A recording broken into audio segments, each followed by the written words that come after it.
Buen día para todos. En esta sesión vamos a hablar entonces del sistema nervioso autónomo. Vamos a hablar acerca de todas las funciones que cumple, qué funciones está regulando y digamos básicamente unas generalidades de su anatomía. Entonces, para contextualizar, tenemos que el sistema nervioso está dividido en dos grandes partes. Entonces tenemos aquí el sistema nervioso dividido en sistema nervioso central y sistema nervioso periférico. El sistema nervioso central entonces está conformado por el encéfalo, que se subdivide a su vez en telencéfalo, diencéfalo, tallo cerebral y cerebelo. Y además el sistema nervioso central está conformado por la médula espinal. Por otra parte, el sistema nervioso periférico pues, se compone de receptores, de nervios, de unos ganglios autonómicos y unos ganglios sensitivos. Y a su vez, este sistema nervioso periférico se divide en sistema nervioso somático, ¿sí? Que digamos, está relacionado con los movimientos voluntarios y digamos la estructura efectora va a ser el músculo esquelético. Y por otra parte, tenemos al sistema nervioso autónomo, ¿sí? Que está sobre todo involucrado en las funciones viscerales y es completamente involuntario. Entonces el somático ya se habló en una sesión diferente. Ahora vamos a hablar de la parte autonómica. Entonces, ese sistema nervioso autónomo se ha descrito de que es un sistema preferentemente eferente. ¿Qué significa eso? Que básicamente son eferencias que están destinadas a controlar diferentes actividades en el cuerpo humano. Este sistema nervioso autónomo entonces puede ser activado básicamente por centros localizados en la médula espinal. Vamos a tener también que desde el tallo cerebral y el hipotálamo se pueden activar también este sistema nervioso autónomo o algunas porciones de la corteza cerebral como la corteza límbica.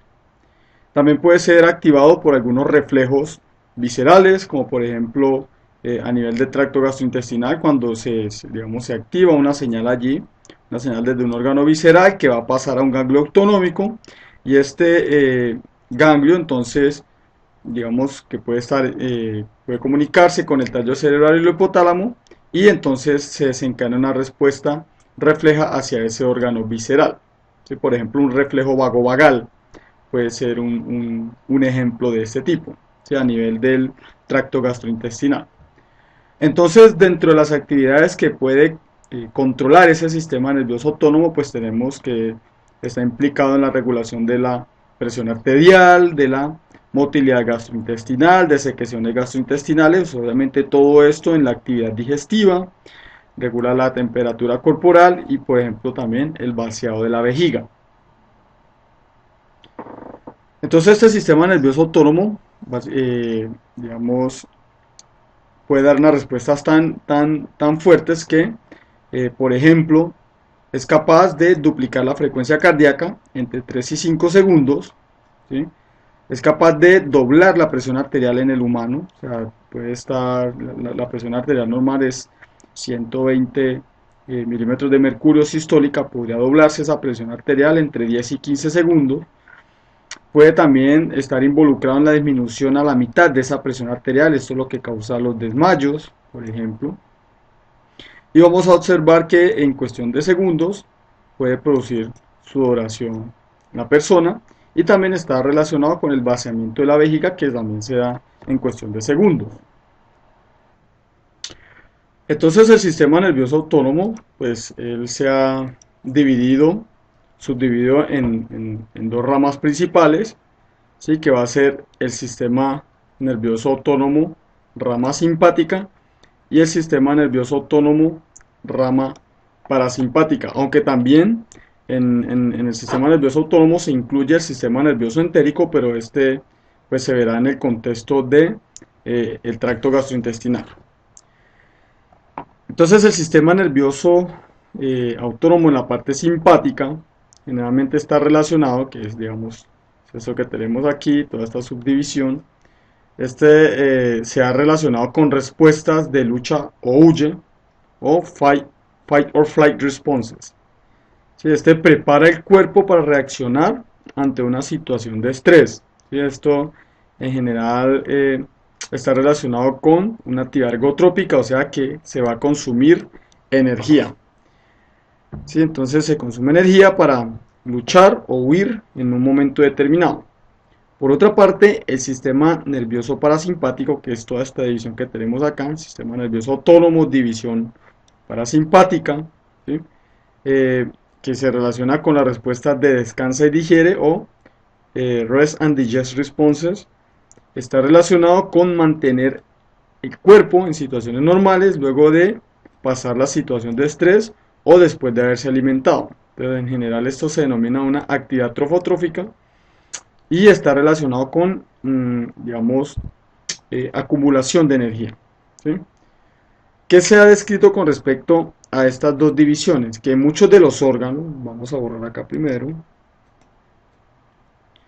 muchos de los órganos en el cuerpo están, no significa que sean todos, pero sí muchos de ellos, bueno, pues la mayoría, están inervados por estas dos divisiones, tanto por el simpático como por el parasimpático. Entonces, por ejemplo, vemos aquí los ojos inervados por la parte parasimpática, también por la parte simpática.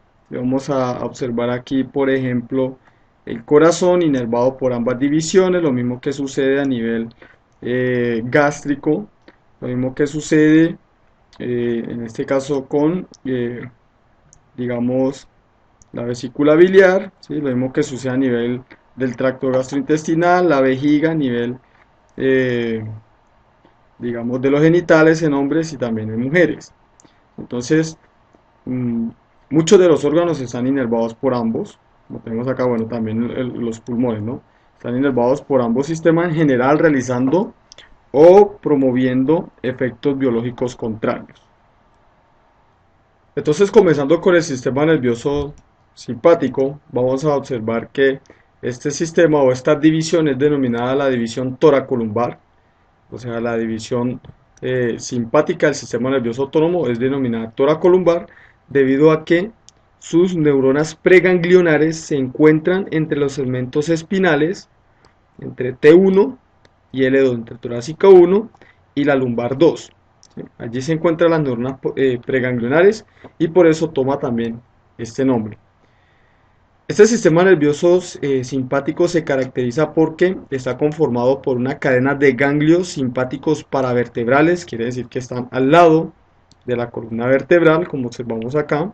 Esto es la cadena de ganglios paravertebrales, al lado y lado, podemos observar.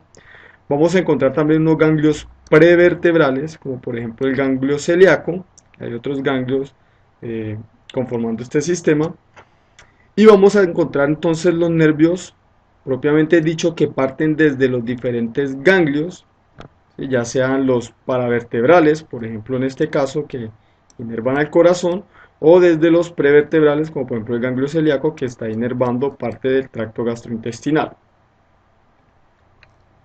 Por otra parte, entonces el sistema nervioso parasimpático se denomina, eh, digamos, el sistema cráneo-sacro. Sí, esta división se denomina también la división cráneo-sacro, debido a que muchas de sus, bueno, sus neuronas preganglionares se encuentran a nivel, digamos, en el cráneo, en el tallo cerebral, siendo parte, digamos, o más bien envían sus eferencias a través de unos nervios craneales que vamos a mencionar ahora, y también se encuentran esas neuronas preganglionares, se encuentran en los segmentos sacros 2, 3 y 4. ¿Sí? Entonces, sus eferencias las envían a través de los nervios oculomotor, que va a ser el 3, en este caso. Vamos a tener a través del nervio facial, que es el 7. Vamos a tener acá, vamos a tener a través del nervio glosofaringio, vemos que es este, y a través del nervio vago. ¿Sí? Entonces, digamos, a través de esas vías se está inervando diferentes partes del cuerpo, como vamos a ver un poco más adelante, cuál sería la función de cada una de esas inervaciones. Entonces, para hablar del sistema nervioso autónomo, también debemos hacer referencia a unas neuronas especiales que hay allí. En el sistema nervioso autónomo, entonces, nosotros vamos a encontrar unas neuronas que se denominan neuronas preganglionares, ¿sí? Cuya característica es que el soma se encuentra, aquí tenemos una línea divisoria, el soma se encuentra siempre en el sistema nervioso central, ya sea en la médula espinal o en el tallo cerebral, de donde van a partir los nervios craneales. Siempre está en el sistema nervioso central y proyecta un axón hacia el sistema nervioso periférico, que es lo que tenemos acá. Por otra parte, la neurona postganglionar siempre tiene su soma en un ganglio autonómico. Entonces este puede ser el ganglio autonómico, ¿sí? Y a partir de ese ganglio va a proyectar sus axones hacia los órganos diana, digamos continuando con los nervios periféricos. Entonces la neurona preganglionar va desde el sistema nervioso central hasta un ganglio autonómico, y la neurona postganglionar va desde ese ganglio autonómico hasta el tejido efector. Entonces vamos a observar en la división simpática que en general esos cuerpos de esas neuronas preganglionares, como lo mencionamos anteriormente, están situados en el sistema nervioso central, o sea, aquí en este caso en la médula espinal, sobre todo digamos, en el cuerno lateral, ¿sí? En uno de los cuernos laterales, en la médula espinal, se ubican esos cuerpos de esas neuronas, eh, digamos, preganglionares simpáticas. ¿Qué sucede acá? Entonces esa neurona envía su proyección a través de la raíz ventral, ¿sí? De los nervios espinales, y ellos entonces pueden, por una parte, digamos, ingresar y hacer sinapsis con unas neuronas postganglionares que van a estar en la cadena paravertebral, que sería esta región. Eso lo pueden hacer algunos axones. Lo que se ha descrito es que esas neuronas pueden enviar esas proyecciones a otros niveles en esas cadenas paravertebrales, por ejemplo, hacer sinapsis con otra neurona por acá, o ir hacia abajo a hacer sinapsis también con alguna otra neurona en otro ganglio. Lo que se ha descrito entonces es que también a través de los nervios espirales eh, pueden salir las proyecciones de las neuronas postganglionares, como observamos aquí en este caso, ¿sí? Y si no hace sinapsis en esa cadena paravertebral, en esa cadena de ganglios paravertebral, pues hace sinapsis con algún ganglio, vamos por ejemplo como supongamos el ganglio celíaco, ¿sí? Y aquí entonces, desde aquí entonces se proyecta la neurona, proyecta sus axones, la neurona postganglionar, a hacer, pues, digamos, su efecto en el tejido efector, en este caso extracto gastrointestinal. Entonces, de esta forma es que se envían las proyecciones motoras o secretomotoras, básicamente porque puede tener efectos sobre glándulas, hacia los órganos efectores, estamos yendo hacia la cadena paravertebral, o sea, un ganglio eh, prevertebral. En general estos digamos, circuitos autónomos también funcionan, eh, digamos, como circuitos reflejos autonómicos, en el cual pues va a haber implicado, por ejemplo, unas terminales sensoriales que envían esa información sensorial, o llega hacia el sistema nervioso central a través de la raíz dorsal. Aquí hay un ganglio sensorial, lo envía hacia el sistema nervioso central.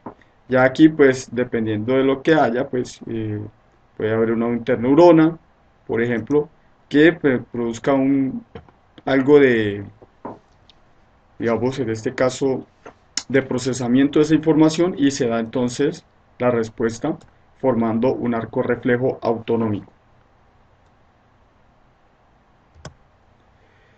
En el caso del sistema nervioso parasimpático, lo que nosotros vamos a obtener acá es que pues, la neurona se ubica, digamos, en la misma posición, en la médula espinal, en ese asta lateral de la médula espinal, envía su proyección a través de la raíz eh, ventral, ¿cierto?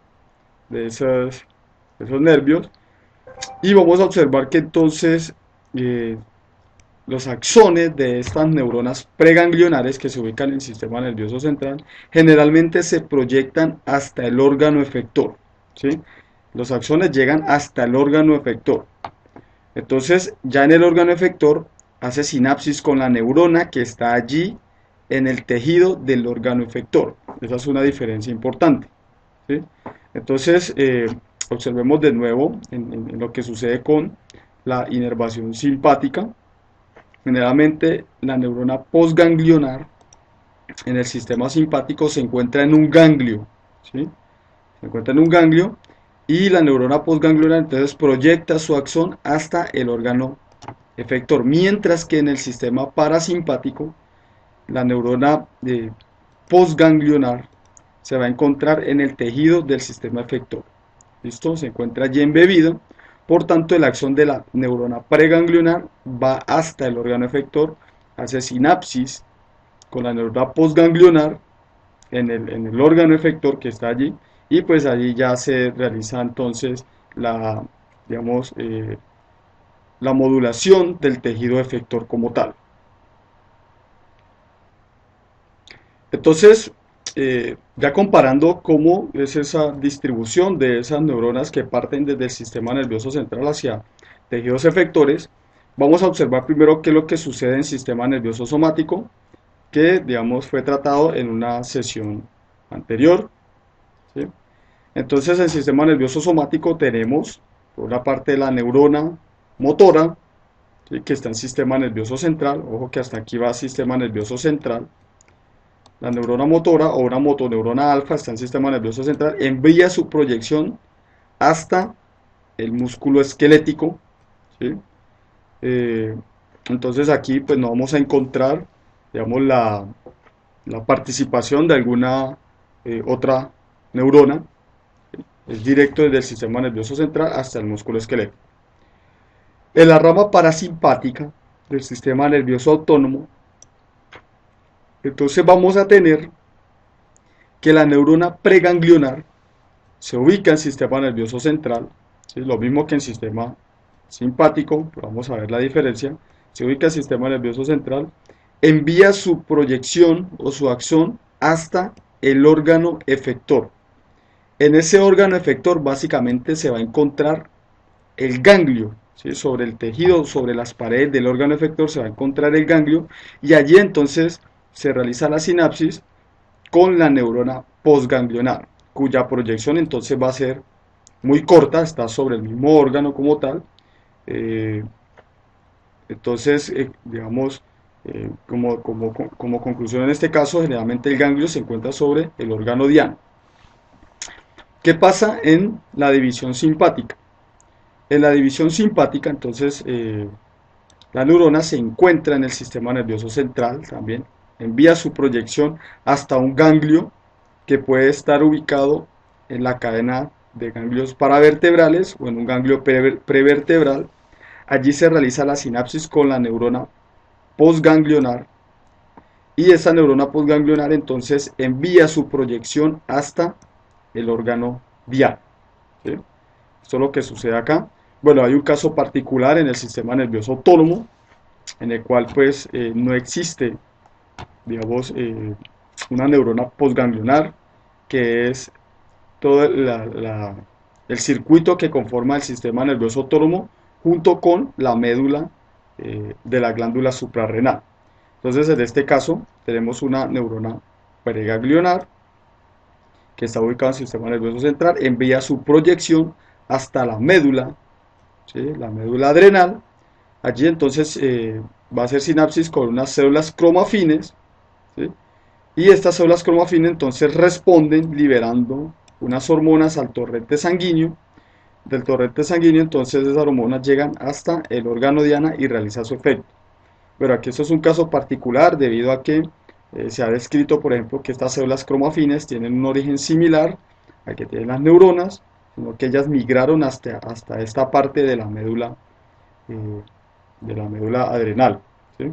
Entonces, se ha descrito de que estas células cromafines vienen a cumplir el papel de las neuronas postganglionares, en este caso, digamos, como una analogía, cumplen ese papel pero ellas liberan es adrenalina y noradrenalina, como veremos más adelante. Entonces, de nuevo, esas neuronas, ya mirando un esquema un poco más completo, observamos aquí que las neuronas preganglionares siempre se van a ubicar en el sistema nervioso central. Aquí tenemos el sistema toracolumbar de la rama simpática del sistema nervioso autónomo, ¿sí?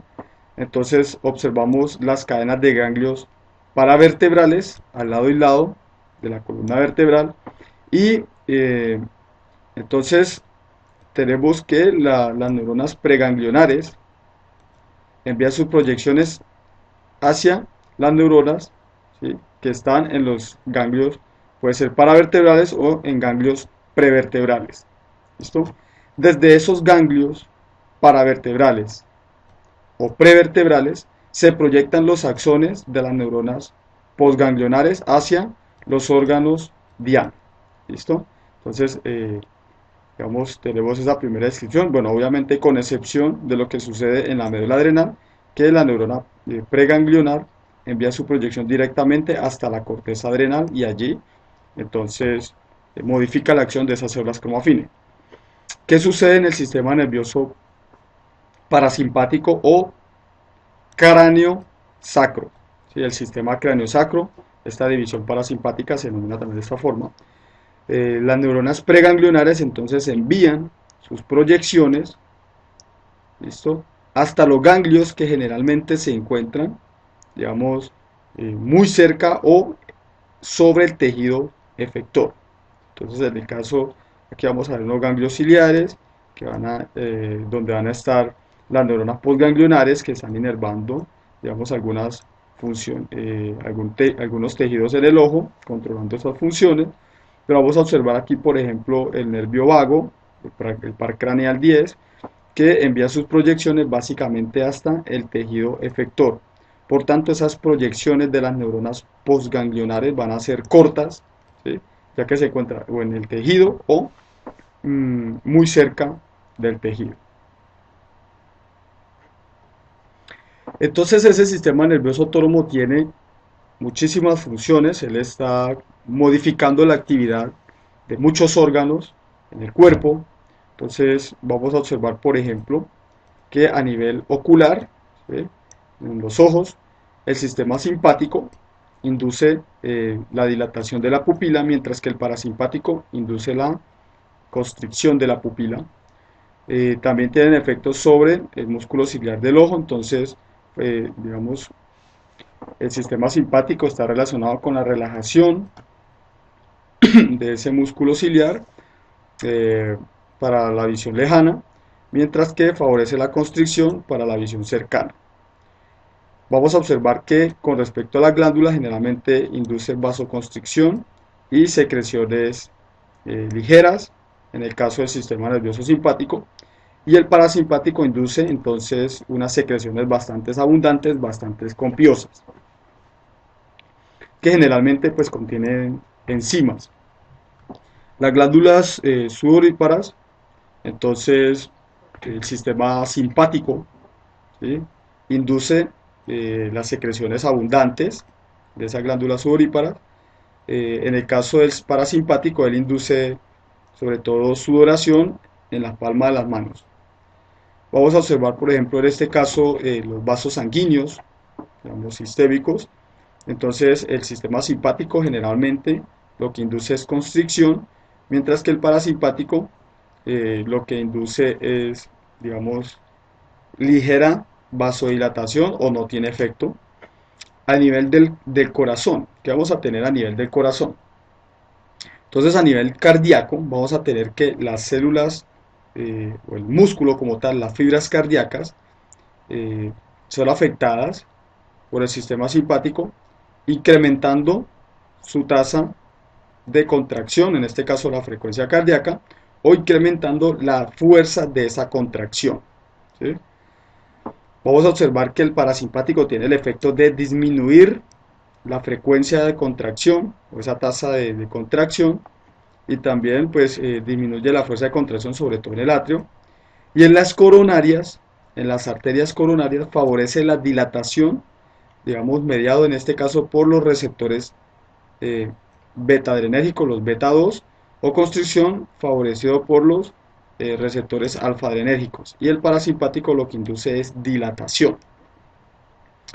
A nivel de los pulmones, entonces a nivel pulmonar, el sistema simpático induce dilatación, ¿sí? Y el parasimpático induce constricción. ¿Listo? Vamos a observar a lo largo del intestino, entonces que el simpático disminuye la actividad intestinal, o sea, disminuye la peristalsis o los movimientos peristálticos y el tono. eh, y vamos a observar que en los esfínteres incrementa el tono. Y en el caso del parasimpático, entonces incrementa la peristalsis y los movimientos tónicos y relaja, entonces, en la mayoría de las ocasiones, los esfínteres. A nivel del hígado, lo que se ha descrito es que el sistema simpático tiene un efecto en el cual el hígado va a liberar glucosa, un efecto, por ejemplo, eh, digamos, que favorece la degradación de la glucosa o gluconogénico también. Y el parasimpático tiene un efecto sobre todo en la síntesis de glucógeno, que es, digamos, leve. Vamos a tener, por ejemplo, a nivel de la vejiga, entonces la parte simpática favorece la relajación del músculo detrusor y contracción del trígono, mientras que el parasimpático tiene justo el efecto contrario sobre este músculo liso. A nivel, digamos, genital, entonces el sistema simpático está implicado, está relacionado con la eyaculación, mientras que el parasimpático con la erección. Vamos a observar aquí en este caso las arteriolas sistémicas, ¿sí? El simpático tiene diferentes efectos dependiendo de qué arteriola estemos hablando. Entonces, por ejemplo, cuando vamos a hablar de las arteriolas a nivel abdominal, entonces favorece su contracción, ¿cierto? En el músculo entonces se favorece digamos, la contracción de él, pero a través de los receptores alfa, mientras que se favorece la digamos, dilatación a través de los receptores beta 2 o la dilatación a través de receptores colinérgicos. Esto en la piel se favorece, digamos, contracción de esas arteriolas. Bueno, por ejemplo, en la sangre, bueno, a nivel parasimpático no se tiene ningún efecto. A nivel de la sangre, entonces el sistema simpático favorece la coagulación, ¿cierto? Incrementa los niveles de glucosa y también de lípidos. En el metabolismo basal, entonces el sistema simpático puede favorecer el incremento de esa tasa metabólica basal, la actividad de la médula adrenal, las secreciones de adrenalina, noradrenalina por parte de esta glándula, entonces incrementan, la actividad mental se incrementa, los músculos piloerectores se van a contraer, el músculo esquelético incrementa su glucogenólisis, ¿sí? Hay glucógeno allá almacenado, entonces se degrada y por tanto incrementa su fuerza y a nivel de las células grasas incrementa la lipólisis. Entonces, vamos a observar que hay muchos efectos relacionados tanto con la rama simpática como parasimpática en los diferentes órganos en el cuerpo y en general cuando ambos los tejidos están inervados por ambos realizan efectos contrarios. Hay que tener en cuenta aquí algo y es que por ejemplo a nivel de las arteriolas, ¿sí? A nivel de las arteriolas de los vasos sanguíneos, los efectos del sistema simpático, ¿sí? Van a depender del receptor que haya allí presente. Entonces, en unos momentos puede inducir vasoconstricción, en otros momentos vasodilatación y entonces debemos tener en cuenta también aquí las arterias coronarias, cuál es el efecto sobre ellas dependiendo del receptor. Además de lo anterior, entonces ahora vamos a hablar acerca de los neurotransmisores que están implicados, digamos, en esa transmisión de información, tanto en la división simpática como parasimpática de ese sistema nervioso autónomo. Entonces, el primer neurotransmisor aquí importante, pues va a ser la acetilcolina. Lo que se ha descrito es que básicamente todas las neuronas preganglionares son colinérgicas, ¿sí? Estas son, eh, liberan acetilcolina en sus terminales axónicas. Esto es lo que tenemos acá. Están tanto en la división simpática, esto es división simpática, como parasimpática, y vamos a observar que básicamente casi todas las eh, neuronas postganglionares de la división parasimpática también van a secretar acetilcolina hacia las células efectoras, aunque hay algunas excepciones en la división simpática en las cuales las neuronas postganglionares pueden liberar acetilcolina, como vamos a ver un poco más adelante. Entonces aquí en la división digamos, parasimpática se dice que como la mayoría de esas neuronas son colinérgicas, dice que es el neurotransmisor por excelencia de la división parasimpática. Entonces, neurotransmisor por excelencia de esa división parasimpática. En el caso de la división simpática, ¿sí? Se ha escrito que el neurotransmisor por excelencia de esta división pues va a ser la norepinefrina. ¿Listo? Entonces, casi todas las neuronas postganglionares de la división simpática van a liberar norepinefrina en sus terminales axónicas hacia el tejido efector. Obviamente, como lo mencionamos un momento atrás, hay algunas células postganglionares de la división simpática que liberan acetilcolina y esas son la excepción a la regla en este caso. Pero pues básicamente la mayoría liberan norepinefrina, siendo este entonces el neurotransmisor por excelencia en esta división. ¿Cuáles son las excepciones en el sistema simpático en cuanto a la neurona postganglionar, en cuanto al neurotransmisor que libera? Entonces se ha escrito que las glándulas sudoríparas son estimuladas, ¿sí? Bueno, digamos, se envía información a ellas a través de la parte de la división simpática, mediado por acetilcolina, el músculo piloerector y algunos vasos sanguíneos, debido a que ellas tienen unos receptores que son colinérgicos que van a recibir entonces la acetilcolina secretada por la neurona postganglionar de la división simpática. Entonces acá tenemos esas excepciones, y aquí tenemos digamos, el esquema de la división simpática del sistema nervioso autónomo, en la cual se muestra entonces el músculo piloerector, algunas glándulas sudoríparas y algunos vasos sanguíneos que van a ser, digamos, estimulados o no mediante, por esta división, el simpático, mediante acetilcolina. ¿Sí? Ellos tienen entonces receptores colinérgicos. Entonces, ¿qué sucede con estos neurotransmisores? Básicamente ellos se sintetizan en las terminales axónicas y vamos a observar entonces que la acetilcolina tiene como precursor la acetilcoenzima A y la colina, y ellos entonces, digamos, mediado por la colina acetilcolinesterasa, que es una enzima que está en la terminal axónica, se sintetiza la acetilcolina y se empaqueta en las vesículas.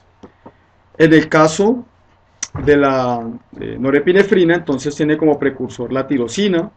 Esta se había visto en los neurotransmisores, en la sección de neurotransmisores, que posteriormente pasa a formar un intermediario que es la dopa o el edopa, que va a formar posteriormente la dopamina, y esta dopamina entonces posteriormente da, digamos, como resultado su metabolismo, ¿sí? Una hidroxilación, da como resultado la norepinefrina y se empaquetan las vesículas para luego ser secretada.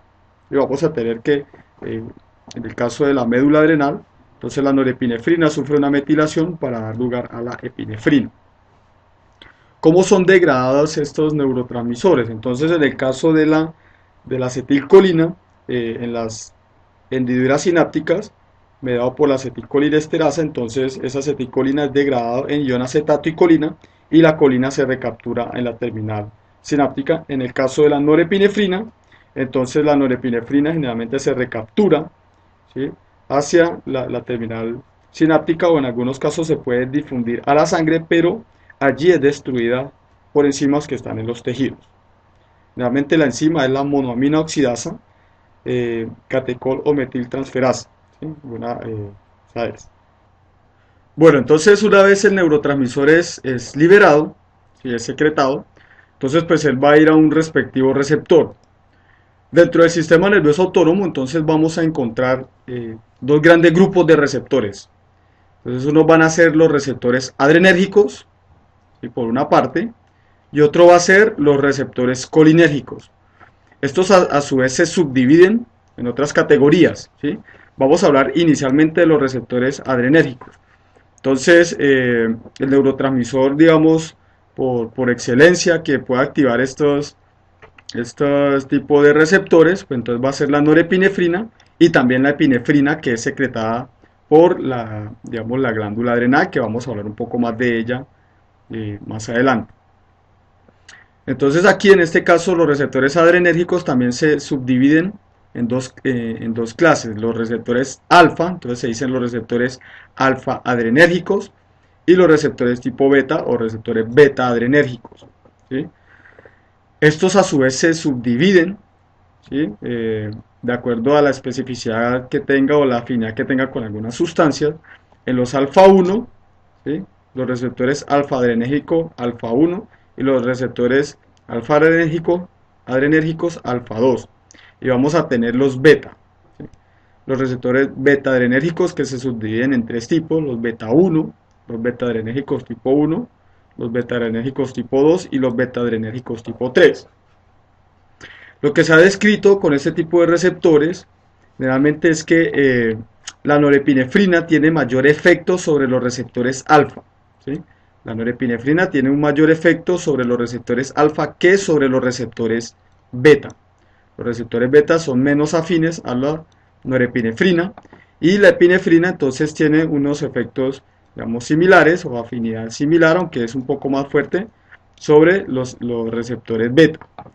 Entonces, ¿qué vamos a tener con respecto a esta gran variedad de receptores? Que los efectos relativos en un tejido o en un órgano va a depender de la cantidad de receptores que tengan de uno o de otro tipo o de la proporción de receptores que contengan pues sus células, ¿sí? Entonces depende mucho de esas proporciones. Por otra parte, vamos a tener los receptores colinérgicos. Entonces estos receptores colinérgicos pues tiene como el neurotransmisor la acetilcolina, ¿sí?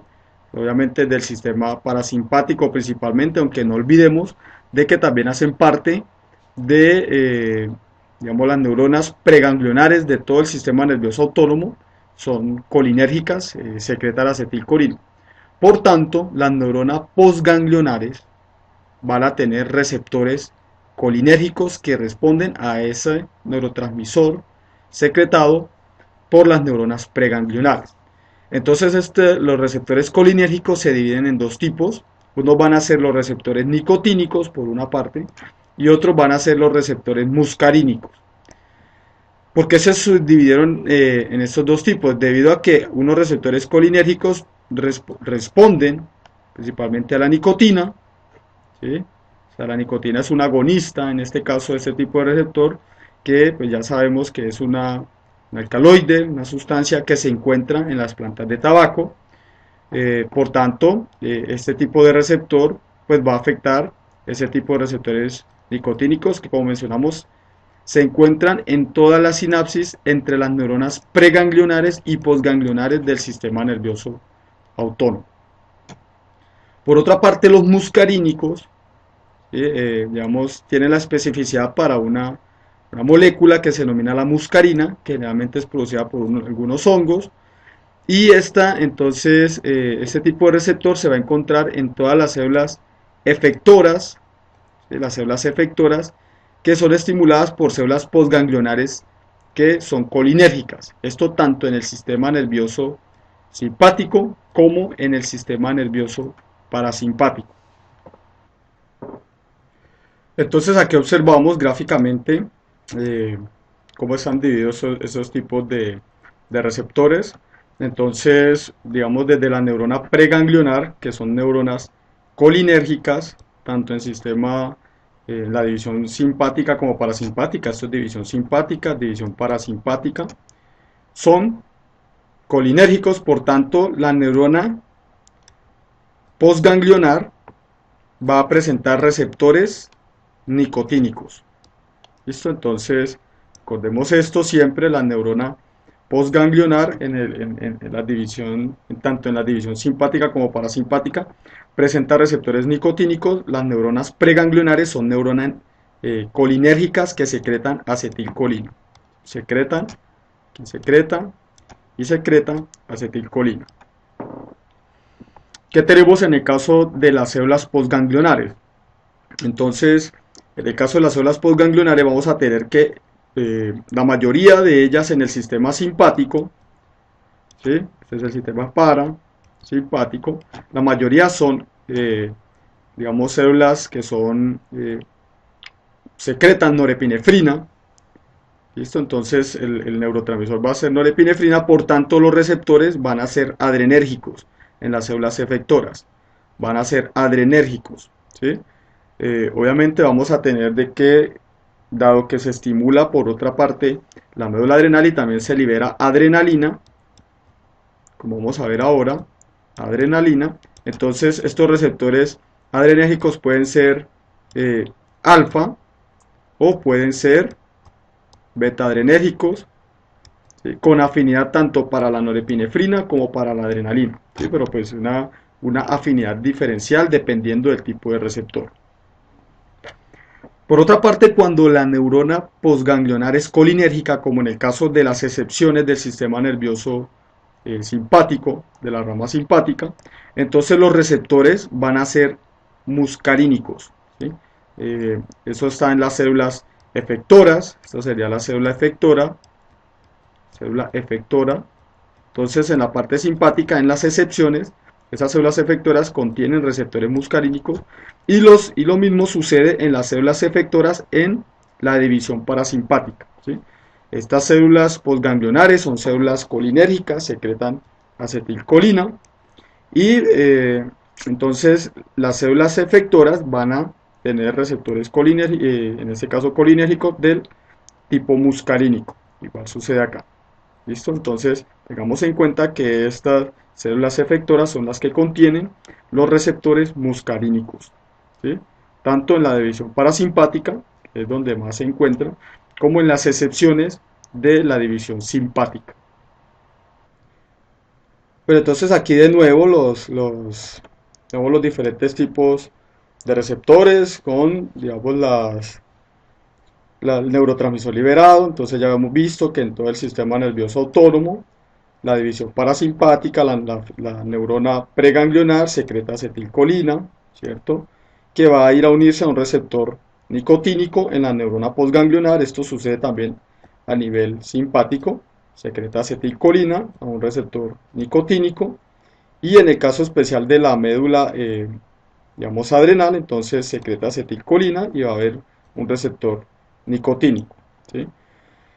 ¿Qué vamos a tener en las células postganglionares? Entonces en la división parasimpática las células postganglionares van a secretar acetilcolina y en el caso de la célula efectora vamos a tener un receptor muscarínico, ¿sí? En el caso del sistema nervioso simpático, en general, digamos, se va a secretar noradrenalina y aquí en las células efectoras van a haber receptores adrenérgicos, ya sean los alfa o los beta.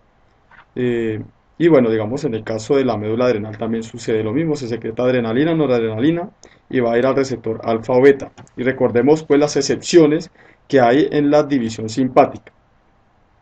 Hay que tener en cuenta una cosa acá para no, digamos, olvidar, y es que en el sistema simpático, en el sistema nervioso somático, entonces esas neuronas son neuronas colinérgicas, secretan acetilcolina y ellas entonces van a actuar sobre receptores nicotínicos en las células de músculo esquelético, ¿sí? Para tener en cuenta simplemente, digamos, este caso del sistema nervioso somático. Entonces las motoneuronas secretan acetilcolina y van a actuar sobre unos receptores nicotínicos, en este caso pues sería el receptor de acetilcolina, que es un receptor nicotínico, es del tipo nicotínico. Bueno, entonces estos receptores van a inducir diferentes tipos de respuestas en los diferentes órganos, como se mencionó anteriormente. Entonces, dependiendo de los receptores que presenten estas células efectoras en su membrana plasmática. Entonces aquí vamos a observar, por ejemplo, que los receptores colinérgicos pues son proteínas de membrana, ¿sí? Están en la membrana plasmática de las, digamos, células posinápticas, ¿sí? Y pues obviamente activado por acetilcolina. También va a estar en la membrana plasmática de células efectoras, ¿no? Entonces vamos a observar que estos se dividen en nicotínicos y muscarínicos. Los nicotínicos entonces están en la membrana plasmática de las células postganglionares, tanto de la rama simpática como parasimpática. Van a estar presentes en la membrana plasmática de las células cromafines de esa médula adrenal y también en la membrana plasmática de las células de músculo esquelético. ¿Cuál es el efecto de la, digamos, la estimulación de un receptor nicotínico? Entonces va a ser, la respuesta va a ser de excitación, pues va a generar impulsos eléctricos en las neuronas postganglionares, en el caso de las células cromafines, pues va a estimular la secreción de epinefrina y norepinefrina, y en el caso del músculo esquelético, pues va a favorecer la contracción de ese músculo. Cuando hablamos de los receptores muscarínicos, entonces estos receptores van a estar presentes en las células, digamos, en las células efectoras del sistema parasimpático. Entonces, ¿qué se va a tener aquí? Que en algunos casos, dependiendo del tejido, pues produce excitación, ¿sí? Induce una respuesta que es de carácter excitatoria, o en otros casos produce inhibición.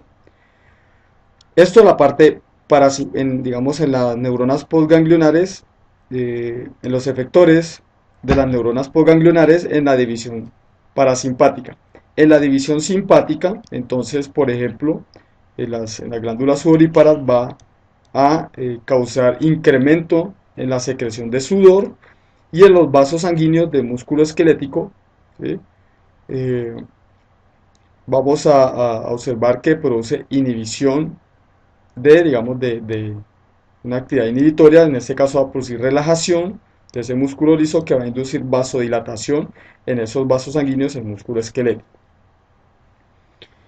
Por otra parte, los receptores adrenérgicos, que habíamos dicho que se dividían en los alfa, que serían estos, y en los beta, serán estos, beta 1, beta 2, beta 3. Entonces se han también descrito de que en general los alfa 1 tienen un carácter excitatorio, los alfa 2 tienen un carácter inhibitorio. Por el caso de los beta, estos serían alfa, estos serían beta.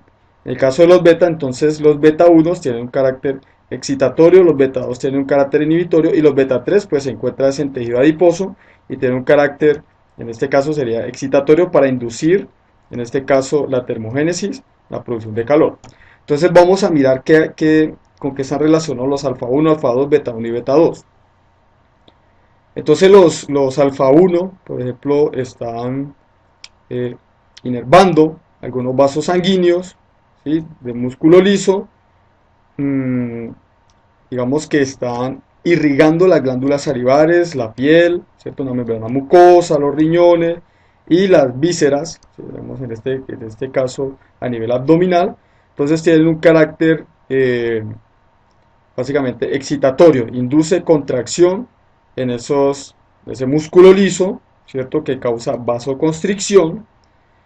Por otra parte, por ejemplo, en el caso de los músculos radiales, digamos en el iris del ojo, entonces causa, digamos, dilatación de la pupila, ¿sí? Y en el caso de los esfínteres, visto tanto el estómago como de la vejiga urinaria, entonces produce contracción de esos esfínteres. En el caso de las glándulas salivares, entonces induce secreción de potasio y agua, ¿sí? Los adrenérgicos. Y en el caso de las glándulas sudoríparas, en las palmas de las manos, entonces induce la sudoración. Entonces generalmente son actividades de carácter excitatorio. En el caso del alfa 2, entonces vamos a observar que tiene un carácter principalmente inhibitorio. Entonces el músculo liso en algunos vasos sanguíneos va a causar inhibición, por tanto, causa relajación de ese músculo liso y por ende vasodilatación. En las células pancreáticas, sobre todo en las células beta pancreáticas, como se verá posteriormente, disminuye la secreción de insulina. En las células acinales pancreáticas causa la inhibición en la secreción de las enzimas digestivas y en la sangre, sobre todo a nivel de las plaquetas, induce la agregación de esas plaquetas. ¿Dónde vamos a encontrar los receptores beta 1? Entonces, digamos, en las fibras cardíacas causa excitación. Entonces, en este caso causa incremento en la frecuencia de contracción y en la fuerza de contracción. A nivel renal, entonces causa la secreción de renina, ¿sí?, en las células justaglomerulares. En la pituitaria también causa secreción de la hormona antidiurética, y en las células adiposas entonces causa básicamente la degradación de los triglicéridos en ácidos grasos libres hacia el torrente sanguíneo, finalmente cuando se da una respuesta de lucha o huye. Y los beta 2 entonces van a tener un carácter inhibitorio. Entonces, por ejemplo, en las células de músculo liso de las vías aéreas va a causar inhibición y por ende va a causar relajación, que va a permitir un flujo del aire mayor. En el caso de los vasos sanguíneos que van a estar irrigando el músculo cardíaco y el músculo esquelético, entonces en ellos se va a producir, por ejemplo, vasodilatación. Obviamente, en una actividad de lucha o huye se requiere que el flujo sanguíneo se incremente a estos tejidos. Y vamos a observar que en algunas vísceras, ¿cierto?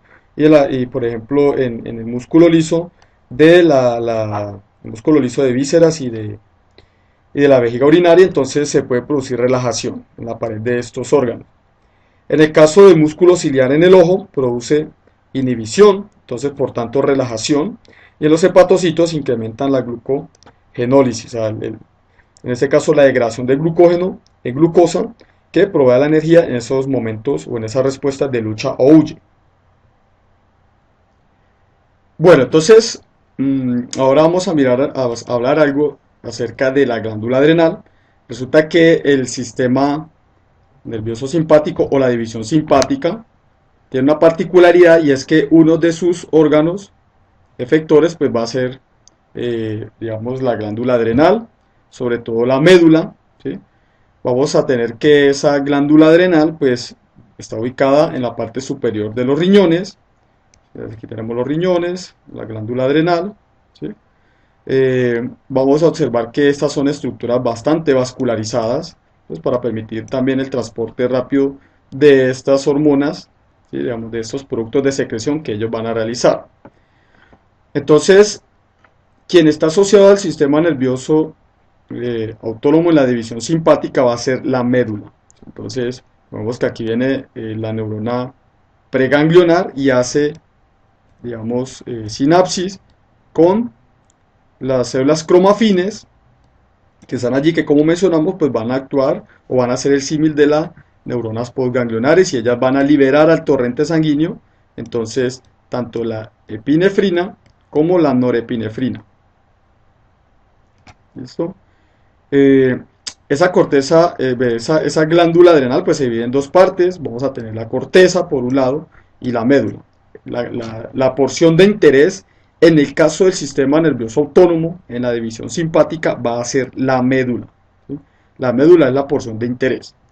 Entonces en la médula, esas células cromafines van a secretar principalmente epinefrina, que es la misma adrenalina.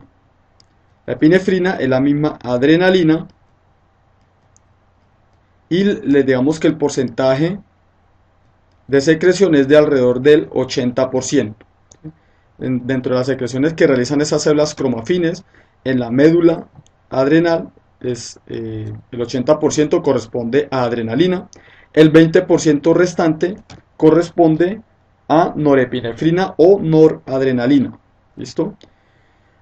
¿Qué se ha descrito con respecto a esto? Obviamente los efectos que van a tener pues son similares a, digamos, en este caso la norepinefrina, los secretados por las neuronas, pero pues tiene una duración mucho mayor, entre 5 o 10 minutos. Vamos a observar que de forma característica la epinefrina, debido a digamos, a la proporción de receptores, recordemos que los efectos sobre un órgano diana dependen de los receptores, entonces la epinefrina tiene un efecto mucho mayor en cuanto a la estimulación cardíaca y tiene un efecto mucho más potente, ¿cierto? Con respecto a la modulación del metabolismo en el cuerpo. Puede incrementar el metabolismo muchísimo. Digamos que el efecto va a ser entre 5 y 10 veces mayor que el efecto que produce la norepinefrina. Por otra parte, la norepinefrina tiene un efecto fuerte, esto sería que un efecto bastante fuerte en cuanto a la vasoconstricción que realiza en los vasos sanguíneos periféricos, en los vasos sanguíneos que están irrigando, por ejemplo, eh, los brazos, las piernas, ¿sí? Digamos, ese tipo de vasos. Resulta que el sistema nervioso autónomo, tanto en la división simpática como parasimpática, entonces tienen unos tonos de estimulación. ¿Sí? Cuando se dice una estimulación tónica es que está enviando periódicamente eh, un estímulo al órgano efector para que éste entonces esté, digamos, con un nivel basal de funcionamiento. ¿Sí?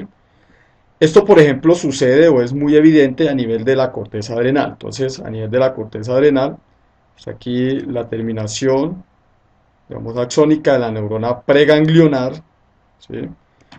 Y periódicamente está mandando unos impulsos que van a favorecer entonces que se secrete también periódicamente tanto epinefrina como norepinefrina. Lo que se ha dicho es que esa secreción basal de estas hormonas van a ser 0,2 microgramos por kilogramo por minuto de epinefrina, 0,05 en mucha menor proporción, ¿sí?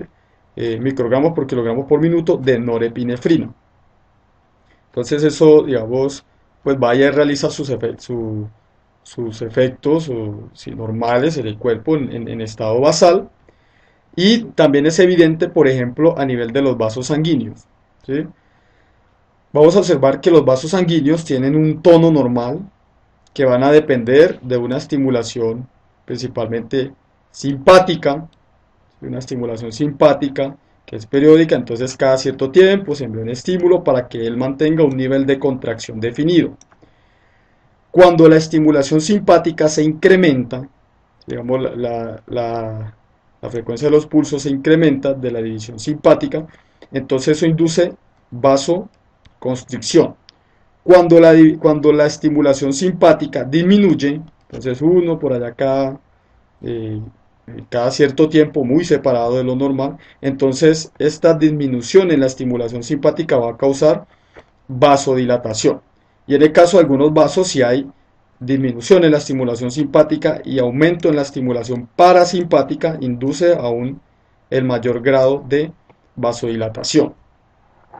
¿Qué sucede? Entonces resulta que los órganos que tienen esta actividad basal, digamos, mm, por una estimulación tónica del sistema nervioso simpático, entonces se produce pérdida del tono cuando hay denervación. Entonces esa pérdida del tono se puede ver en este ejemplo donde se realiza una simpatectomía del ganglio estrellado o una ganglionectomía.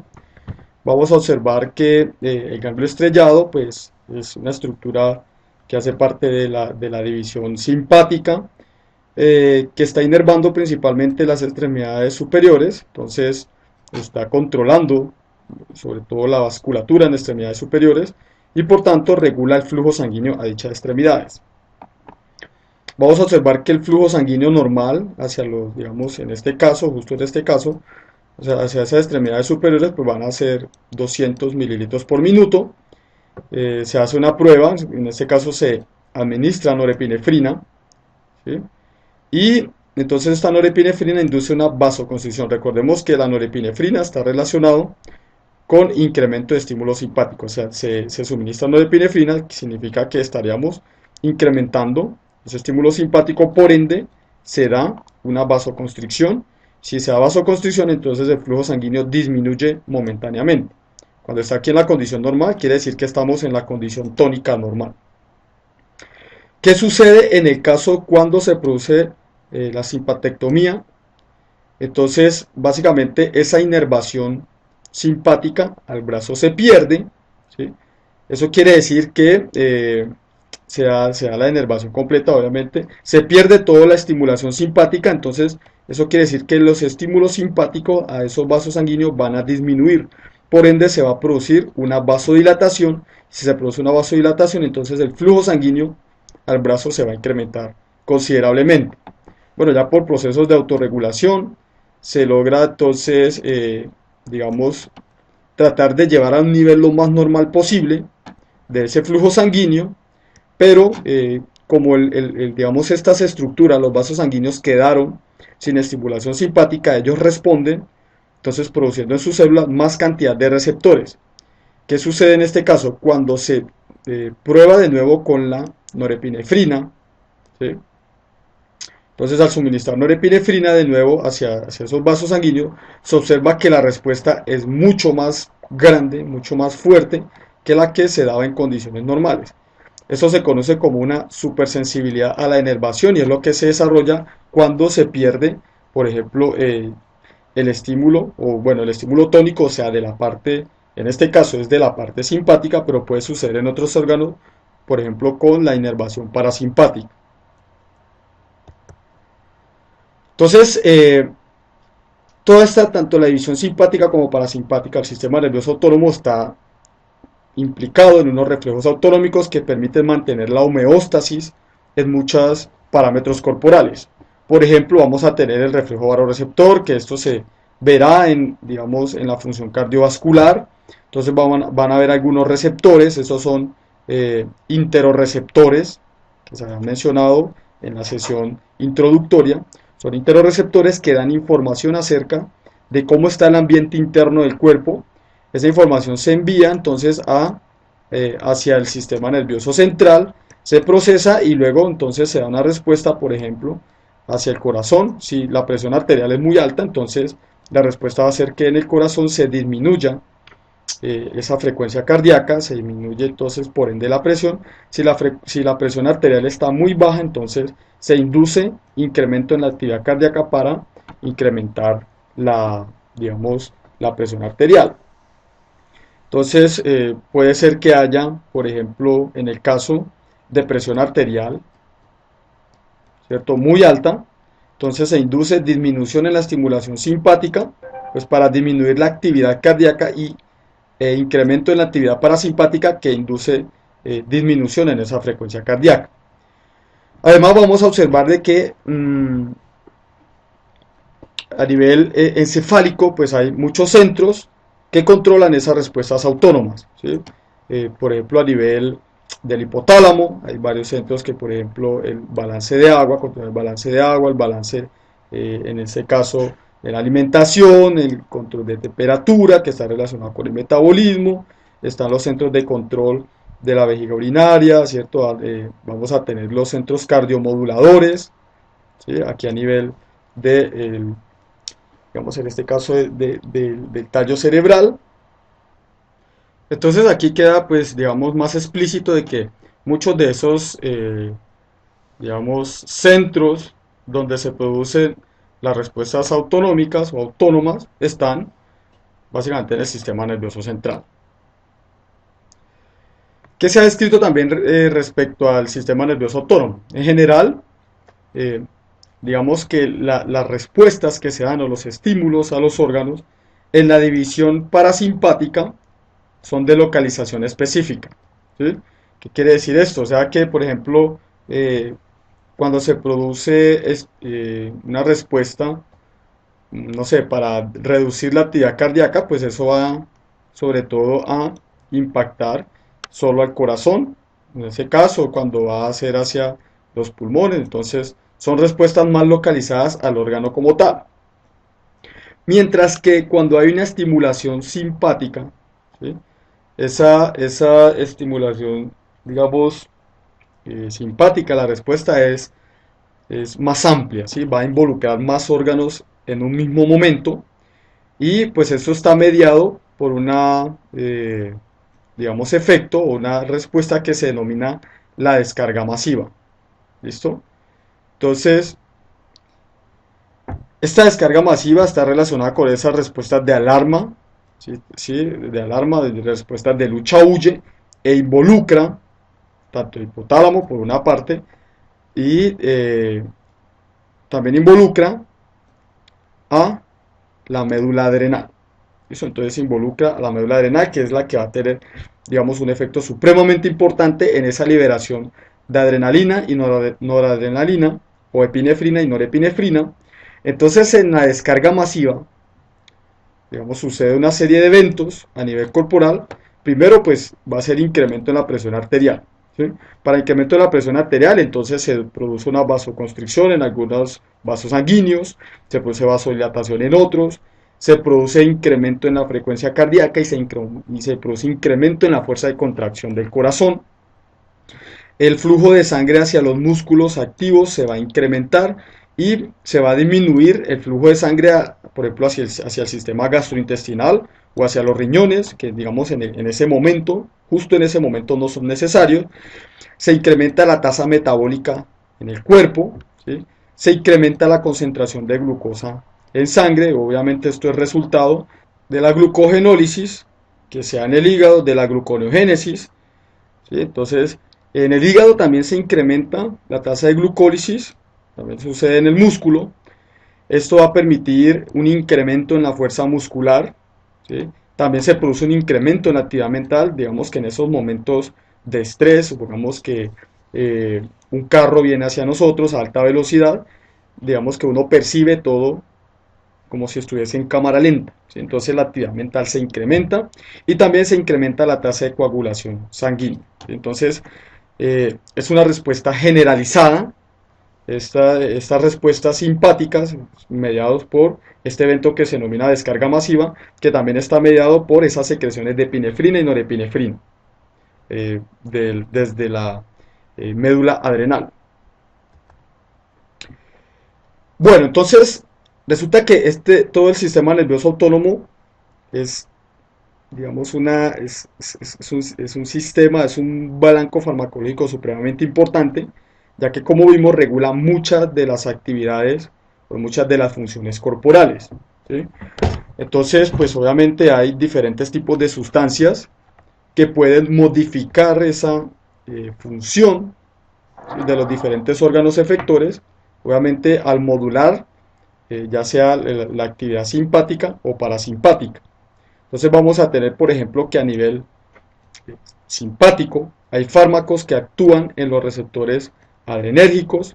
Dentro de estos entonces tenemos la adrenalina como tal, se suministra como fármaco, o la noradrenalina.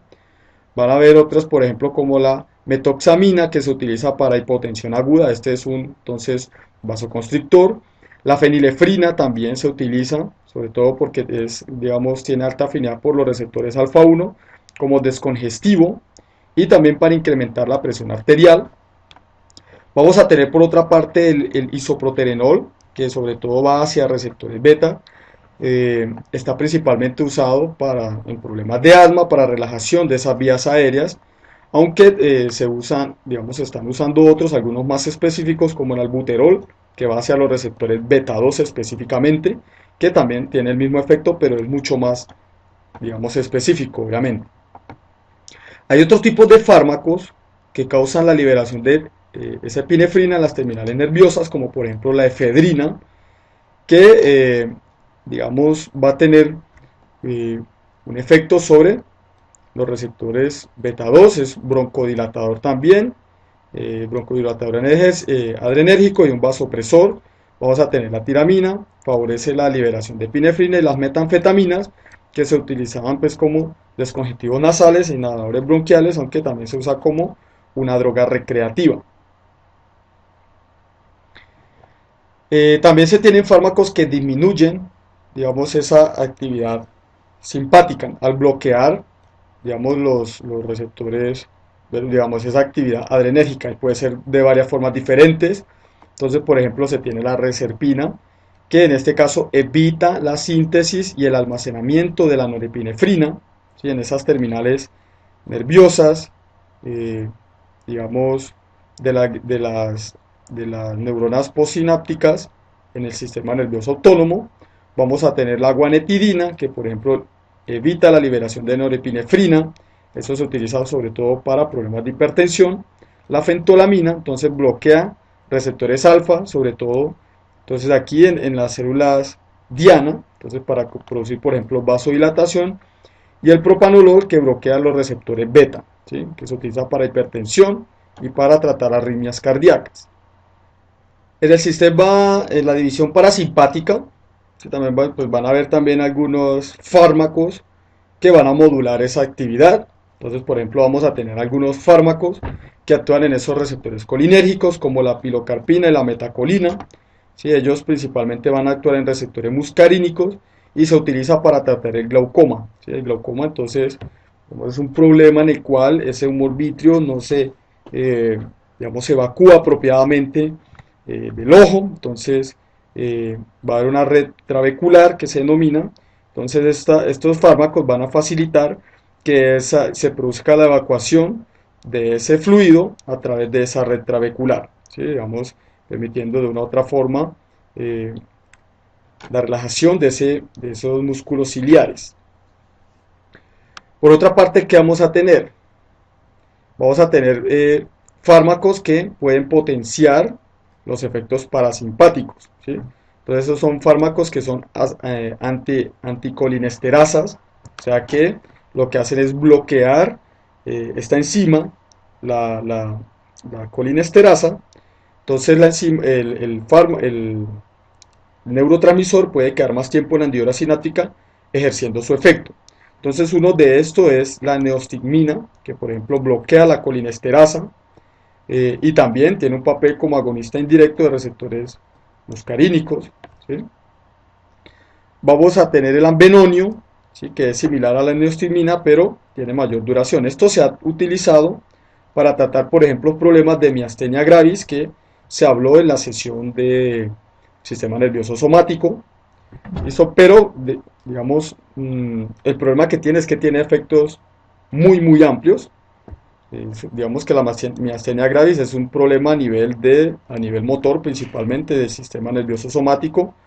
En este caso, en la sinapsis neuromuscular, se utiliza para tratar un problema allí, pero pues como hay otros tipos de sinapsis que son colinérgicas, ¿sí? Entonces, por ejemplo, a nivel del sistema parasimpático, pues va a causar también diarrea, vómitos, salivación excesiva. Entonces tiene unos efectos adversos bastante grandes. Digamos que también hay diferentes tipos de compuestos, ¿sí? Que pueden afectar tanto o estimular tanto la división simpática como parasimpática del sistema nervioso autónomo. Uno de estos compuestos entonces es la nicotina, digamos que las personas adquieren a través del cigarrillo o el tabaco, fumar. Entonces la nicotina, como nosotros ya observamos de que digamos las neuronas postganglionares tienen receptores nicotínicos, entonces estos receptores, estas neuronas postganglionares están bajo el efecto de esa nicotina. Tanto las neuronas postganglionares del sistema simpático como parasimpático, o sea que al mismo momento, en un mismo momento, está digamos, produciendo respuestas de lucha o huye, y respuesta de descansa y digiere, ¿sí? Entonces, al excitar tanto el sistema simpático como parasimpático, lo que se ha descrito es que por una parte puede inducir una fuerte vasoconstricción y al mismo tiempo induce incremento de la actividad gastrointestinal e incrementa, digamos, la actividad cardíaca, induce vasoconstricción y disminuye la actividad cardíaca, y esto pues, digamos, son efectos contrarios. Puede que algunos órganos puedan, digamos, sufrir por estos efectos. Entonces, digamos, pues la idea es evitar este tipo de sustancias que activan ambas divisiones del sistema nervioso autónomo. Entonces, sustancias que tienen un amplio espectro de efectos, como la nicotina, pues digamos no son recomendadas consumirlas. Bueno, entonces tenemos otros tipos de compuestos, como por ejemplo el pentolinio. Este tipo de compuesto entonces es un antagonista colinérgico, ¿sí? Este se había utilizado como antihipertensivo, digamos, disminuye la actividad del sistema nervioso simpático de la división simpática, pero como tiene efectos en el receptor nicotínico, recordemos que el receptor nicotínico está sobre todo en las neuronas postganglionares, ¿sí? En esa sinapsis allí, en esas neuronas postganglionares está, entonces él produce un bloqueo tanto de la actividad simpática como parasimpática, se hace el efecto contrario de la nicotina, inhibe la función simpática y parasimpática, entonces estos compuestos, por ejemplo, tanto la nicotina como el pentolinium no son útiles debido a sus amplios efectos o su amplio espectro de efectos a nivel del sistema nervioso. Bueno, entonces con esto terminamos esta sesión del sistema nervioso autónomo. Muchas gracias.